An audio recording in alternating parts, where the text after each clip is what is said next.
యాకోబు రాసిన పత్రిక 3వ అధ్యాయము.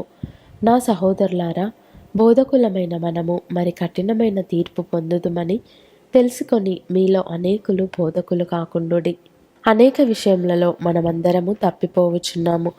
ఎవడైనను మాటయందు తప్పని ఎడల అట్టివాడు లోపము లేనివాడై తన సర్వ శరీరమును స్వాధీనమందుంచుకొన శక్తిగలవాడగును.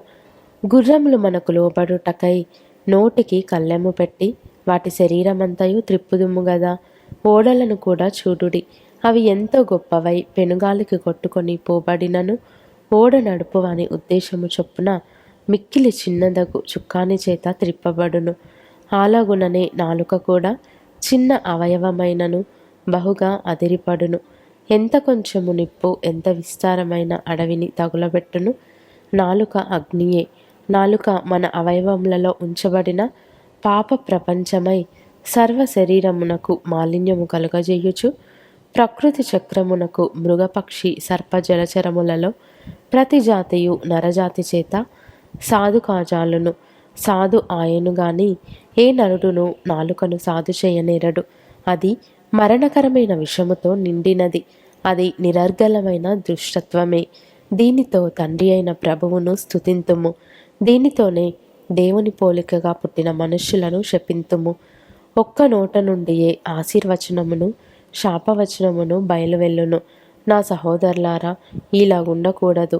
నీటి బుగ్గలో ఒక జల నుండియే తీయని నీరును చేదు నీరును ఊరునా? నా సహోదరులారా, అంజూరపు చెట్టున ఒలీవ పండ్లైనను ద్రాక్ష తీగను అంజూరపు పండ్లైనను కాయునా? అటువలనే ఉప్పు నీళ్లలో నుండి తీయని నీళ్లును ఊరవు. మీలో జ్ఞాన వివేకములు గలవాడెవడు?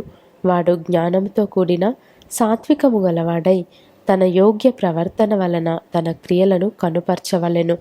అయితే మీ హృదయములలో సహింపనలవి కాని మత్సరమును వివాదమును ఉంచుకొనిన వారైతే అతిశయపడవద్దు. సత్యమునకు విరోధముగా అబద్ధమాడవద్దు.